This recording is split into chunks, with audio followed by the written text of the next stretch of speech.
Just a quick heads up before we start. On Sandwiched, we talk honestly about life, loss, and caregiving. That means conversations may touch on topics such as death and grief. We invite you to listen with care, and please do step away if you need to. Welcome back to another episode of Sandwiched, where we explore the heart, humor, and humanity of caregiving and legacy. Today, I'm joined by Danielle Miura. Danielle is a financial planner, a tax professional, and a fellow member of the sandwich generation. Danielle knows firsthand what it's like to navigate the tension between caring for an aging person, raising a family, and also managing a career. At just 25, Danielle began caring for her grandmother. Her grandmother had fallen and was left unable to walk. Danielle had to learn to balance that while raising her own daughter, running a business, and just trying to keep it all together. Today, Danielle actually uses her lived experience to help guide others. She helps families find stability and meaning in the midst of caregiving. Danielle, welcome to the show. Thank you. I'm excited to be here. It's a pleasure to have you. So, Danielle, as you had shared, you started your caregiving journey at 25. Can you take us back to that moment or moments where you realized, wow, I need to step in here? Yeah. So just creating the background or context of this story. We were during COVID. My husband had the opportunity to work remotely. We were living in Los Angeles at the time, living in setting the stage at like a 500 square foot place. It was really small. Rent was really expensive, as you know, in LA. But it was like a 30-minute walk to the beach. So you couldn't get any more perfect than that. But we just thought, since it was COVID and living in LA during COVID was kind of scary. It was like you didn't even want to walk out of your place because you were scared. Just the high numbers of COVID rates was just scary. Yeah. So we thought it would be best for my family to move back home. Where my family's from is from the Central Valley. So we live more about an hour south of Sacramento. And we thought that would also be an opportunity to get some babysitter help as well. And about a month after we moved into our place, my grandmother fell on tile floor. And so I didn't expect it to happen. And nobody expected it to happen. But as you know, as old age occurs, it's more likely to have falls and instances. So much there, a relocation, going from a big city, moving back home. This was unexpected with your grandmother falling. I mean, none of us expect that, and certainly not to change her mobility. Were you at that point already a financial planner, or was that something that actually came from that experience? Yeah, so I was a financial planner before I started. However, I wasn't self-employed. I was looking for jobs in the Bay Area and hoping to commute at that time. But then once caregiving started, I was like, there's no way I can commute 3+ hours back and forth every day and then hold all the caregiving responsibilities that I had. And at that time, how old was, I believe you have one child? She was around 2.5, 3 when it happened. So it Yeah. was also an opportunity too for her to get to know her family and build bonds that might have not have happened with us living in LA. As you reflect back on those 3 years of caregiving, I think about some of my caregiving experiences, and sometimes 3 years feels like 3 minutes. Sometimes it feels like 3 months, and sometimes it feels like 300 years. How does it feel for you? um, I hate to say it, but sometimes I make the joke that I feel old. I feel like my body really aged in Yeah. just 3 years' time, um, which I think some people would understand, and some people would say that's crazy. Um, I wasn't getting annual checkups, um, any help for myself at that time. I didn't do, which is my fault. I blamed it on myself. Um, but caregiving was the priority, and that just took a lot of stress and toll on my body. And that's why I say, like, when I go to physical therapy and I feel pain, I feel much older than I am, because at 20, well, now 30, I probably going to see a physical therapist once a week is probably not part of your normal regimen. Well, and to our listeners, I think a lot are going to get it. And the ones who don't get it, when limited mobility with an aging person, I imagine a lot of that was not only having a young child, but helping your grandmother. Yeah, I felt like I spent more time with my grandmother than I did my child half the time, which is sad to say. Um, like I'm definitely valuing now the time that I have with her and making sure that I'm committing to having that time. But I would be lying if I told you that the last year of the 3 years that YouTube and my husband was more of a mom than myself. I can empathize with you. I don't have children of my own, but I'm very involved as an uncle. And at the end of the day, we're all just doing our best. So I hope that you can reflect and are finding peace with you did the best that you could. Yeah, it's taken a while. It's been 2 years this month, 2 years last month, Okay. since she passed away. So it's working with a therapist and being giving myself grace has definitely given me time to grieve and time to process my emotions. So some people may say like, "Oh, my thoughts are negative." My thoughts are realistic based off of reflections that I've had, of things that I've had to process. This is the reality of what caregiving can look like. It's not pretty. Absolutely. Would you mind sharing a little bit more about what are some of the maybe themes, reflections, or even the words that come to mind when you think back to those 3 years? Burnout, joy in which I was able to see the bond that I had with my child and my grandmother that I probably wouldn't have been able to see otherwise. I think those are a lot of my memories is just like seeing my connection and the love I had from my grandparents and then being able to see that through my daughter was kind of was the joy was kind of like that light at the end of the tunnel that I was able to see. I think the last one would just be give me a hard question, Paul. Last one would probably be just processing and grief. Well, and I won't speak for you, but when I think about some of my own situations, we often think about grief tied to death, but we also, as an emotion, experience grief in grieving different aspects of our life, missed moments, even in my own experience of resentment or frustration or pain. And so I think that grief is far more experienced than a lot of folks realize. I think it's just assumed that it's tied to the loss of a person, but we can grieve so many different things. And it sounds to me like you're exploring grief beyond just the loss of your grandmother. Yeah, it was grief of myself, grief of wishing that I had more time, grief of remembering all the memories that I had with my grandparents and wishing that my daughter still had the same. Um, Grief of having to restrain someone even though you don't want to restrain them. Restrain meaning take away their car keys when they can't drive. Restrain as in having to tell them that surgery is not a possibility because your Mm-hmm. heart is too weak. Yeah, those are some pretty heavy conversations to be having it in your 20s. I mean, that's a lot. I mean, really, like I'm having some of those conversations now in my 40s, and so I can imagine how difficult that was in your 20s.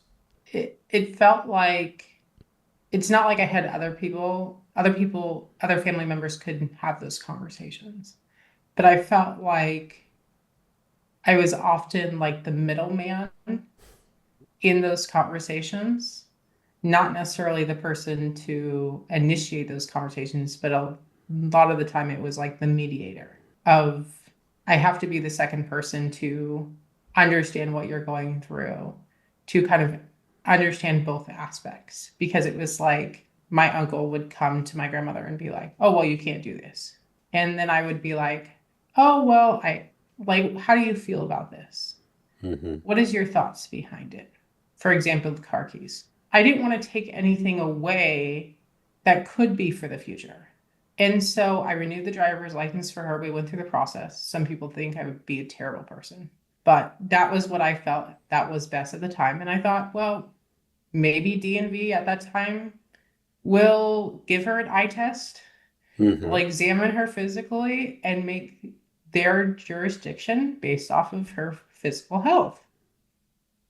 They didn't do that. About a month later, her license got renewed, got shipped in the mail. She had a new driver's license. Never could walk for the rest of Yeah. her life anyways, so Yeah. driving was impossible. And Yeah. so I decided at that time, maybe it was beneficial to have that driver's license because she felt pride in having that driver's license, Hmm. even though she couldn't use it. So at the end of the day, I think I made a good decision, but it was that I had to be that mediator to test whether I had to be that middle ground person to make decisions. Well, and I think, part of what you shared, it makes me think about if I were in your grandmother's shoes, I just experienced the loss of the use of my legs, right? Or at least in some capacity, the ability to walk. So I'm already going through a significant loss. And from your side, I totally get it. It was very low risk. It's not like she's just going to run out and go drive.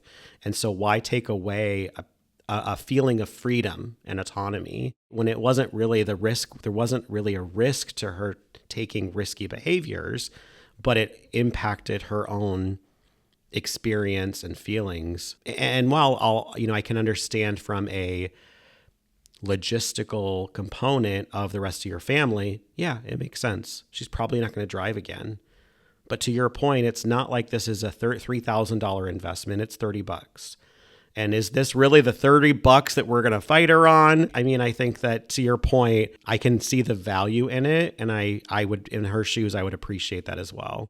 I'm kind of curious, Danielle, have you always been a bit of a mediator, negotiator, someone who kind of has always been in between folks or helping to navigate some conversations, or did this start with your grandmother? Being an only child, I think you sometimes have to be the mediator. I think you would understand as well. Sometimes, which happens in every relationship, sometimes my dad would say something my mom doesn't like, and then I would have to go to my dad and be like, "Oh, why did you say this? Like, what was your thought process?" And then I'd go to my mom and be like, "So why were you mad? Like, what made you upset?" And then it would go back and forth, and kind of I was that middle ground person, maybe like the person of reason that didn't have any emotions attached. Yeah, I do have many younger sisters, and I think we've all at different points been in a similar role. But as the eldest, I can definitely remember moments of being the go between. And I'm a child of many marriages and many divorces, to be very honest. So when you layer in the additional spouses, it's like you're mediating amongst a team of people essentially. So I definitely can understand and have lived through that many points in my life being that go between. So it's never an easy role, but I think you're leveraging those experiences to bring value to your profession and your daily life. So kudos on that. Thank you. A lot of people my age have not gone through the experiences that I have had. And sometimes that can be a good thing, and sometimes that can be a bad thing.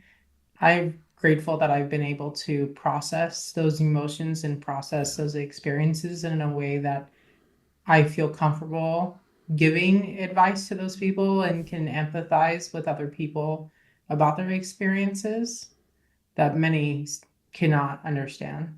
I mean, from what you've shared, I think you're definitely ahead of the curve for a lot of folks. And I think that that will bring you value. I think to your earlier point that you feel like it's caused a little bit more physical pain and discomfort to where you feel a little bit older. But I do think that on the flip side, from a emotional intelligence and lived experience perspective, you're ahead of the curve.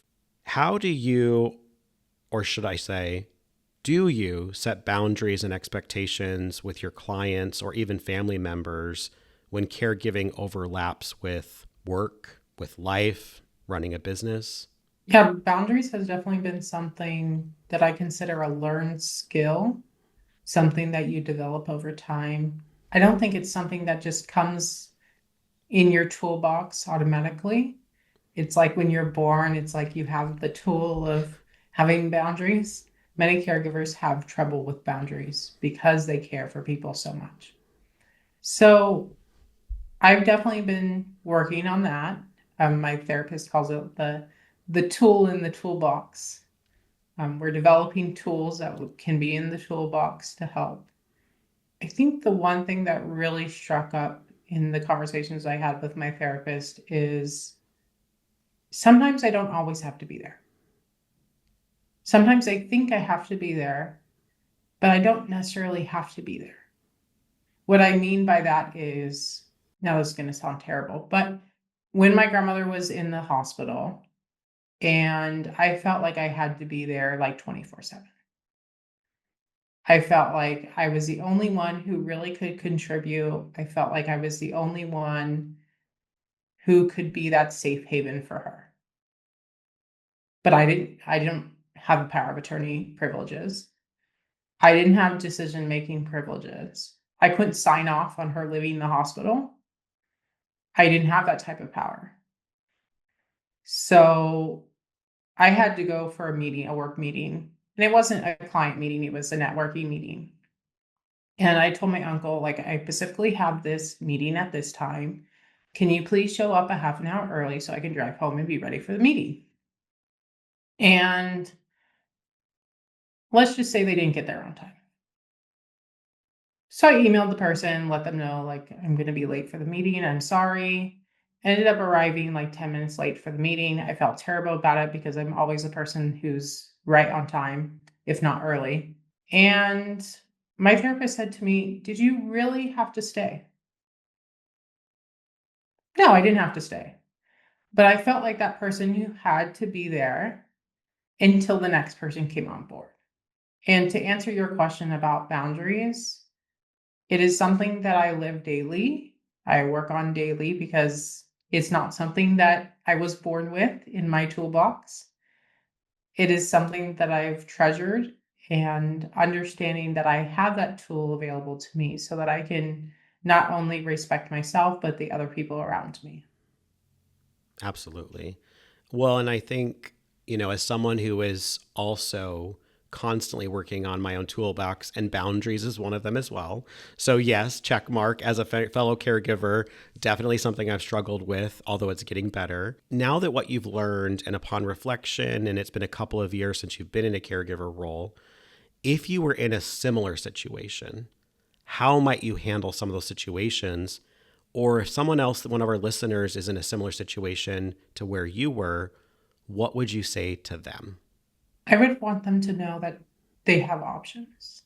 You don't have to be the superhero with the cape that carries all the load on our back. You can be the person who has options, who understands what support is available to them, that understands that leaving their grandmother or care recipient in the hospital for a couple hours by themselves is okay. I think giving yourself grace and understanding who you are as a person and what you're capable and incapable of doing is really important. Yeah, absolutely. And especially in a hospital situation or in a situation where there's a professional around, that's probably the safest time you can leave a care recipient, and go do what you have to do. So, yes, I would absolutely, I would align with that 100%. And in another conversation recently, we were having with another guest on Sandwiched, was she was talking about that in her situation, rather than thinking about it as here's the things I have to do or must do, but here are my priorities. At the end of the day, I need a roof over my head. I have to take care of my family. I have to earn an income, right? Really thinking about what are your priorities and say, Grandma, you're also a priority. And I have to balance all priorities. And sometimes one priority needs to come before another. So that was an interesting perspective that she had shared that I thought, for me has been useful and might be useful for you, and kind of a lens as well, or even some of our listeners. What have some of these moments taught you about compassion for others, but also for yourself? Let's start with the first one, compassion for others. I think that I have a deeper understanding for what people go through, deeper understanding of when bad things happen, what support people really need. I understand what grief is like. I understand, not saying I understand how they feel, but I understand what those experiences can be like.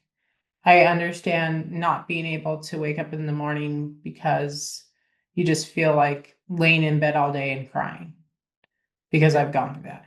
I understand what it's like to feel like your brain is just not working at all. It's going so many different places because all you know is you have to get from point A to B to C, and you hope that you get to all those places. It gave me more compassion through lived experience. And then for myself, compassion that I still have a lot of work to do physically, mentally, psychologically, but I also think that's a positive thing that I recognize that I have work that I need to do personally. And it's an opportunity to grow and develop. I'm grateful that I had this opportunity as a 25-year-old, understanding that I still have work to do rather than I'm 60 and now realizing I have still work to do. So many people would say that it's a positive thing that I was able to learn about myself and grow rather than, as some may people think that the words that I say are negative. Well, they're negative because I had to live through it, but it's a positive thing that I was able to experience and be resilient, and that I was able to find resources to get help that many people lack. Yeah, absolutely. And I think to that point too, Danielle, there's, especially here in the US, this whole perspective on always putting a positive spin on things and always smiling and all those things. And I'm a glass half full kind of guy, right? Like that's who I am. But I've also come to realize that sometimes you just have to say, I'm really struggling and I don't know how I'm going to get through this. Or that moment in time was the worst moment of my life. And to be able to lean into, because emotions are beyond more than just the positives. They really are the full spectrum of emotions. And I think that, as caregivers and those of us who've experienced loss and grief and have navigated those journeys, I do think that that allows us to lean in often a little bit more than maybe others who've experienced it. So to those people who have said you use harsh words or the way you frame it, I'd be curious what their lived experiences are. Maybe you're just further along in the journey than they are. I think as caregivers, we experience things emotionally, things we see that many people would not see. There's moments in my memory where it's like we were in emergency and they were trying to find a vein in my grandmother's arm and couldn't find one. Yep. And so they had to poke her several times. And I'm not a person, I've told everybody, if you want me to be your power of attorney, I'll make medical and financial decisions for you, but don't expect me to look when something gruesome is happening. Like, I'm not going to be that go-to person when your leg is broken and I'm going to have to take you to the emergency room. That's just not me. Yep. And so having my grandmother experience that in front of me was something that was triggering for me, or having to carry her from the wheelchair to the commode in the emergency room. So those are the types of things that kind of, when I say harsh, I think this is realistically what caregivers sometimes have to make. We make all these hard, really hard decisions that causes fatigue, and we're tired of making decisions. We'd be at a restaurant and my husband would be like, "What do you want to eat?" I don't care. Just as Mm-hmm. long as there's food on the table. I'm just happy to have food. Like, I don't want Yeah. to go through the list of what's on the menu because I don't want to make the decision. So my husband's really awesome at choosing my meals. Well, yeah, that's such an important thing to call out is you're right. And as humans, we make so many decisions every day. But we're not only having to make decisions for ourselves when we're in caregiving, we're making decisions for others. And so it becomes decision overload. And so I think that it's good to have people in your corner or in your circle or have a great partner or spouse who can be like, okay, I got you. No problem. This episode of Sandwich is brought to you by Tumbleweed. If you've ever felt like caregiving is overwhelming, trying to manage all the paperwork, decisions, and emotions all at once, that's exactly why Tumbleweed was built.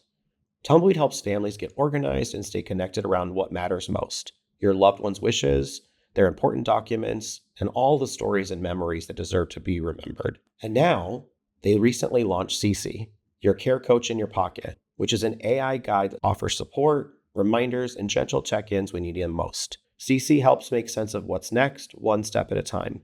Because caregiving shouldn't have to feel like you're doing it all alone. To learn more or start your journey today, go to tumbleweedplan.com. That's tumbleweedplan, PLAN.com, and click Get Started. Now back to the show.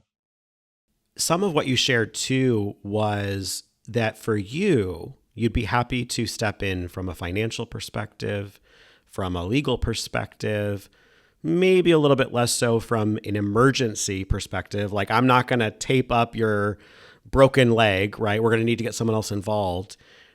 But I do think that it's really good to talk about, when people are coming together and caring for an aging person or someone with disabilities, I think it's really important to have realistic conversations with ourselves and with the care recipient or others in the family about here's what I can do and here's what I cannot do.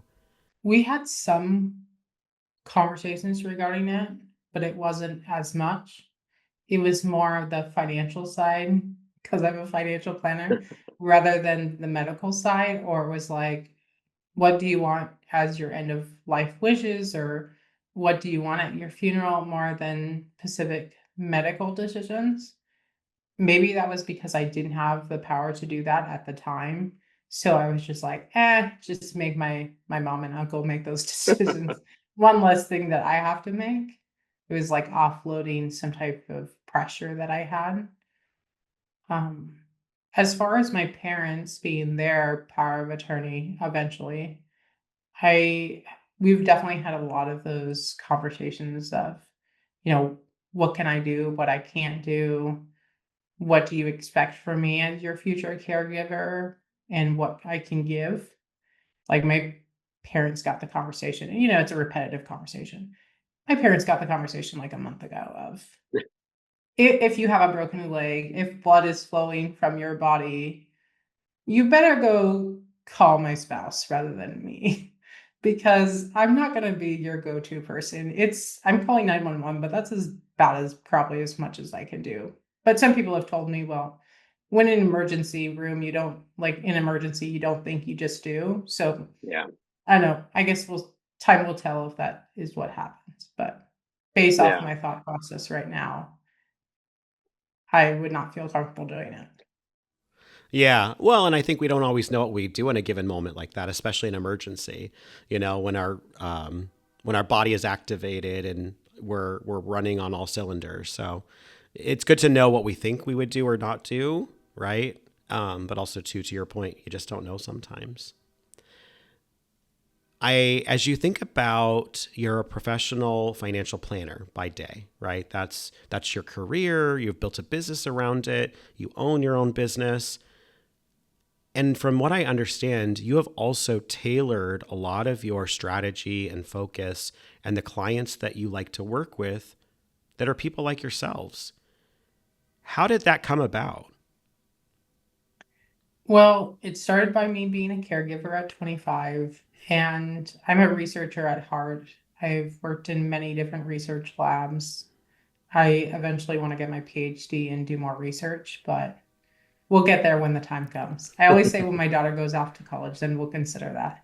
But that's There you years go. from now. Anyhow, I was looking up research about caregiving and finances. and or just money in general. And there's barely any research on it. Like I was surprised that I was just lucky to find like a handful of really good research studies that didn't even put money as an emphasis. It was just a subsection of the research study. And then it started to get me really thinking, how much research is out here? And how much do people really know about money and caregiving? And I started asking other financial planners in hopes that they would be able to answer what their experiences have been like, or what education do they provide caregivers, or what, do they change kind of their strategy of financial planning for women in general? Hmm. Why I say women is women are more Yeah. likely to be caregivers. So, do you prepare women to be caregivers? And a lot of the responses I received from financial planners were no, we do not prepare, we do not change our strategy. We have worked with family caregivers previously, but that has not been our emphasis. And it started to make me really think this is a gap Yep. that needs to be closed. I don't think that me alone is the person who's going to close it. But if I can fill in that gap a little bit and help people who are family caregivers, who are people who are thinking that they'll be soon to be caregivers, or people who think that they want someone as their family caregiver, that they can get the support that they need on a financial and tax level. Absolutely. I mean, I think to your point, there's a lot of things you can do ahead of time for yourself, or even a lot of us, in my situation, I've had to at different moments step in financially to help my mom. And that's not going to change. She's mentally disabled, and that's going to continue to become more of a challenge. And when we think about potential legislative changes, I mean, there's always question marks in what and how things could be impacted. I love what you guys are doing and that you're focusing on that space. And absolutely, our data says the same thing. About 2/3 to 3/4, it kind of varies based on the research, that women are the ones who step into the family caregiving role, especially here in the US, right? They're the ones who, whether it's an assumption, whether it's they are the more tender and caring people, whatever the it is, you're right. They are absolutely the ones who have to step into this space. And so thank you for working to bring support and helping to close the gap. You're right. I don't know that you alone will be able to support the 56 million caregivers here in the US, although you never know. But I think that definitely focusing on it and identifying the gap is huge. And thank you for doing that work. It's so needed.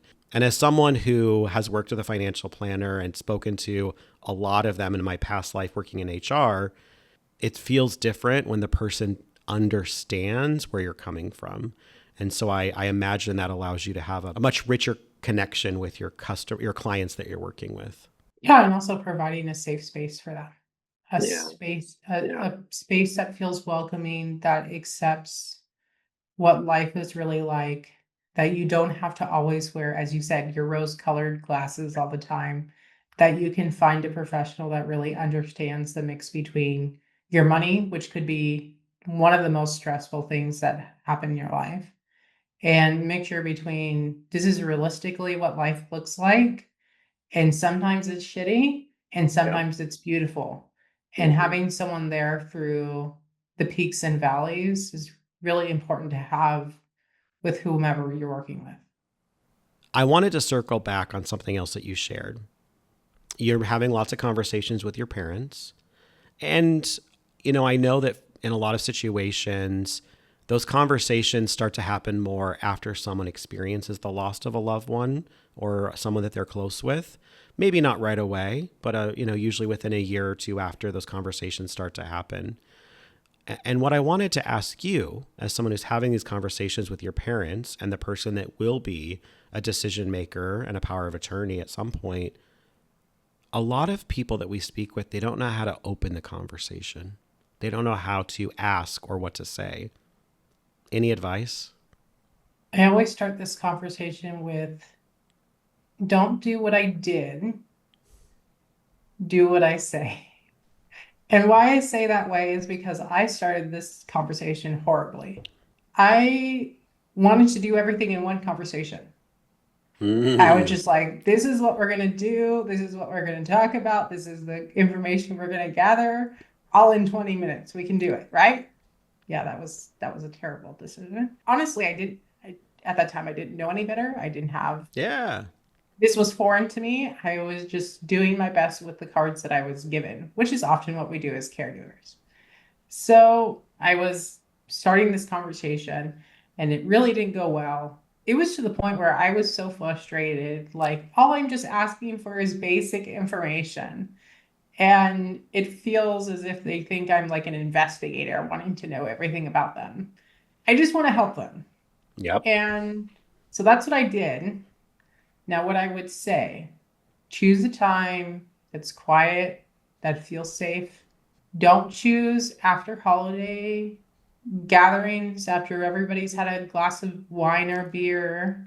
Don't choose a time where you're running back and forth from school to soccer practices or work and home. Choose a time where both of you, your parents and you, or parent, feels safe and feels that you are most open and unemotional for the conversation. For a lot of older people, usually that's in the morning. And usually for younger people, that could be the morning as well, because we can be drained in the afternoons and evenings. So that's the first thing. Second thing is, don't make it about yourself, make it about them. They are going to have a barrier, most likely, and they're going to feel uncomfortable. This is maybe never a conversation that they've had with anybody in their family. They've maybe had it with their financial planner, but that's probably it. But most of their conversations that they've probably had with the financial planner have been, how is your family doing? What have you been doing lately? Not, this is your money, this is how it's going to get you here. They're not going to probably go nitty gritty. It's probably going to be like, oh, what have you been doing today? How does the weather look like today? It's going to be like more soft skills conversations. Nothing wrong with that. That's just usually how the conversations go. And it's probably going to be a once a year conversation. So you coming in and wanting the money conversation is probably very foreign to them. So that's the second thing. Third thing, ask a question that kind of seems hypothetical. So you can start with, I saw this in the news. What do you think about this? For example, I saw on the news yesterday that long-term care costs are rising by 5% each year, which during COVID, usually it's 5%, but during COVID, it's been more like 10% per year. What do you think about this? Have you planned for long-term care? Mm-hmm. Or you can say, my friend Sally, her mom recently went to an assisted living community. Have you thought about if you want to live in one of those? Or you could go, I was thinking, it seems like I might have to make some decisions for you because I'm an only child. Have you thought about what those decisions look like? You can also bring up very specific scenarios like, if you're going to be in the hospital, how do you want me to pay your bills? The hospital bills? What stuff would you want me to get from home to you to the hospital? And start going through those what if scenarios. But don't try to cram everything into one meeting with them. Break it up over time. You're planting the seed. You're not growing the plant all in one meeting. It's not a one and done conversation. As you were sharing your, you tried right at 22, your what you thought would be an easy conversation, and I can see you coming in very astutely with your kind of checklist of here are all the things I need to get through. We're gonna go through, and this is gonna be super easy. But those emotions, and when we start talking finances and health and mortality, things get really dicey. And don't be afraid to ask a professional for help. Yeah. Have that financial planner come in on that conversation. Have a trusted person in your community come in, a friend, a rabbi, a priest, someone to come in and fill that third person moderator position. So you don't have to do all the work. Someone else can moderate the meeting. You can just sit and take all the information in and soak it up all. Danielle, I You're a financial planner. I did not grow up in a space where my family has ever used or spoken to them. And I think a lot of people don't. When we think about even just the terms, right? Trust, my estate, like these things have a lot of very heavy meaning to them for a lot of people, different cultures, different demographics, different socioeconomic status for individuals. What is financial planning to you? To someone who doesn't really know or feel like it's for them, like what's financial planning? To me, financial planning is a guide to help you making money decisions. Guide to making money decisions. So here's the bills I should pay. Here's the credit cards I should have. Here's the retirement I should have. Yeah, so those are the kind of relationships that I have with clients. They'll email me or they'll set up a meeting. Feel like it could be as simple as, do I file my taxes separately or jointly? I just got married. Or it could be, I'm thinking about getting a new credit card. Which one would be the most beneficial to me? Or could be as complex as, my mom and I are deciding whether or not we should sell her rental properties now while she's alive, or if we should sell it when she passes away. It can get as simple or as complex as the client chooses and what they're going through their lifetime. But having someone as a guide who can be there to help make those decisions can offload a lot of stress from a caregiver's perspective. I will just put a little side note that a lot of advisors/planners will not go into that much detail, will not be there for you to ask those types of questions. Many financial advisors do what's called investment management. They help you manage the investments that they have under management. So, for example, if you have a retirement account, they'll sort through the investments you have and decide to either keep them or add new ones. That's a normal, traditional financial advisor/planner relationship. So when you're coming into a meeting looking for a financial planner or advisor, it's really important that you understand what services you're actually getting and what you're not.